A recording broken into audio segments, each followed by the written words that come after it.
Peter Obi only disrupted politics but cannot be president of Nigeria, says Reno Omokri. Hey guys, this is still DGM3 Daily News Update. Ahead of the 2023 general election, the former presidential aide to former President Goodluck Jonathan, Reno Omokri, has lauded the presidential flag bearer of the Labour Party, Peter Obi, and his massive supporters for the successful rally on Independence Day throughout the nation. According to Reno Omokri, he particularly commended the obedient and useful rally around Festac and Amuwo axis of Lagos State. He also described the rally as amazing and indeed a great achievement by the supporters. DGM3 News has earlier reported that Reno Omokri, who is a major critic of the Labour Party candidate Peter Obi, stated this while he was commending the obedient movement all over their rally in several parts of Nigeria, including the United Kingdom. According to Reno Omokri in the video we're about to watch, he said the simultaneous obedient rally at Festac, Amuwo, Lekki, Kaduna, and other towns and cities across Nigeria was amazing. Indeed, they are a great achievement, and anyone who tried to belittle them is not politically astute.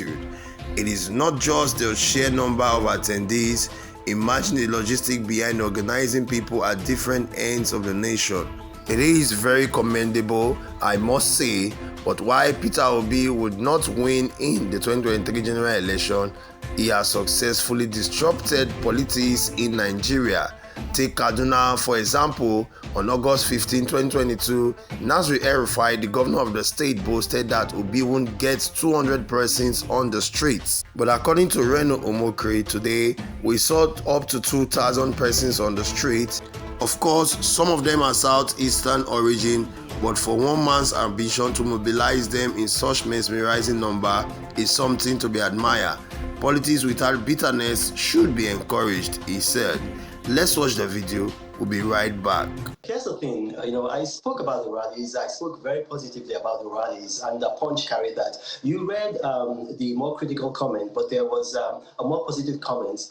But here's the thing about rallies. Rallies tend to excite the base. They don't expand the base. I'll say that one more time. Rallies tend to excite the base. They don't expand the base. So what will expand your base are canvassing. And the Labour Party is not canvassing. Right now, the only parties that are really canvassing are the PDP, the APC, and then the NNPP. So when you're having rallies, what you're doing is that you're actually preaching to the choir. Now, if you see, you quoted the spokesman for the APC, PCC, and he was actually right. These rallies, they have maybe about between 1,000 and 2,000 people. Now, what's happening, what we're seeing here is that, in various states across the country, you have people of Southeast origin. They are the most itinerant people in Nigeria, and that's where a lot of the base of Peter Obi is coming from. So obviously, yes, they will gather, they will have these rallies. But what's the effect of these rallies? Look, what's going to determine this election is going to be the registered voters. And we see in the Northwest, we've got 22.67 million registered voters.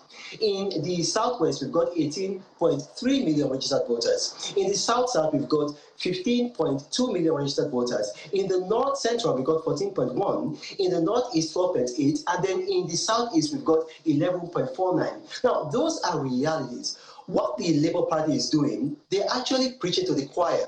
And except they expand their base, the election is going to be a foregone conclusion. I heard what the former education minister said. When you asked her, she said that Peter Obi was a shade brighter than the others. By what parameter am I asked? If you invigilate that, but if you look at the facts, you see, educationally, in their personal life, their experience in government and in corruption, Peter Obi is at the bottom of the pile. Let's talk about education. Amongst the four major presidential candidates, Rabi Musa Kwankwaso has a PhD in water engineering. Waziri Atiku has a master's with distinction in international relations. Bola Tinubu has a Bachelor of Science in Accounting from Chicago State University.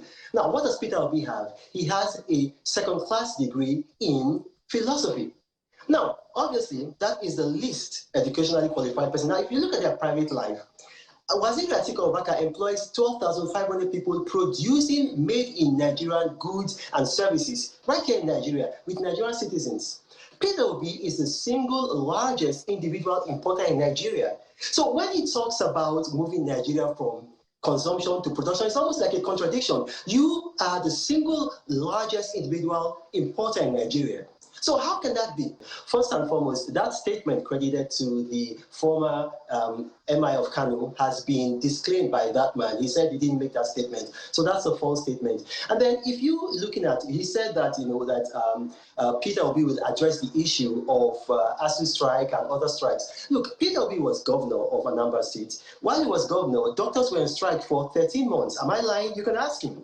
While he was governor of that state, schools were closed down. I think it was 7 months. You can research it. You can Google it. So, I mean, these people that come up on air and say that Peter Obi will make Nigeria into paradise. Look, when he was governor of Anambra State, did he turn Anambra into a paradise? Now, if you address the issue by Comrade Adams Germany, look, the issue with the APC is much more than the issue with the PDP. I do agree that some of the areas, because Peter Obi is more likely to take votes that would have come to the PDP than votes that would have come to the APC. But the whole country has rejected the APC. The whole country has rejected the APC. So, Comrade Adams Osodeke, I mean, he's not in a position to give us counsel. Look, this country is where it is right now, almost comatose, almost on its knees because of the APC. While the PDP was in power, Nigerians know what they were enjoying. They know how much was the price of fuel. They knew how much was dollar to the naira. They knew how much the security situation. So there's no basis for comparison between the PDP and the APC. As a matter of fact, when Waziri Atiku Abubakar was chairman of the National Economic Council, Nigeria paid off its entire foreign debt. Zero. We owed zero. Right now, we are owing about 48 trillion naira. So, Comrade Adams Osodeke is unfortunately mistaken. Now, going back to the analysis, I said, if you look at the 4 presidential candidates, by what parameter can you say Peter Obi is the best? There is none. If you compare their experiences in government, look at when he was in government. Even Kwankwaso has a better record in office. Okay, you talk about corruption, which is one of their strongest forte. The only person among the 4 major presidential candidates mentioned in the Pandora paper scandal is Peter Obi. He was mentioned as corruptly enriching himself, and I don't know if it's true. I'm not saying it is true. I'm just saying what the Pandora papers say, that he was mentioned as corruptly taking monies out of Nigeria and hiding them in offshore banks. I would say that former President Olusegun Obasanjo endorsed Waziri Atiku Abubakar in 2019, and that he said he was the best candidate then, and that this was a man who had the capacity. So if what he said is true, why would former President Olusegun Obasanjo endorse him? And also in terms of education, Waziri Atiku Abubakar has a master's with distinction in international relations. In terms of employment, and one of the major problems of Nigeria right now is that we have about 67 million unemployed people or underemployed people. Waziri Atiku Abubakar, in his own private life, employs 12,500 Nigerians producing made in Nigerian goods and services. And if you talk about experience in government, right now Nigeria is having a debt crisis. We are owing so much. This was a man who, as chairman of the National Economic Council of Nigeria, paid off Nigeria's debt. Welcome back, guys. This is still DJM3 Daily News Update. So here we have it from Reno who has said that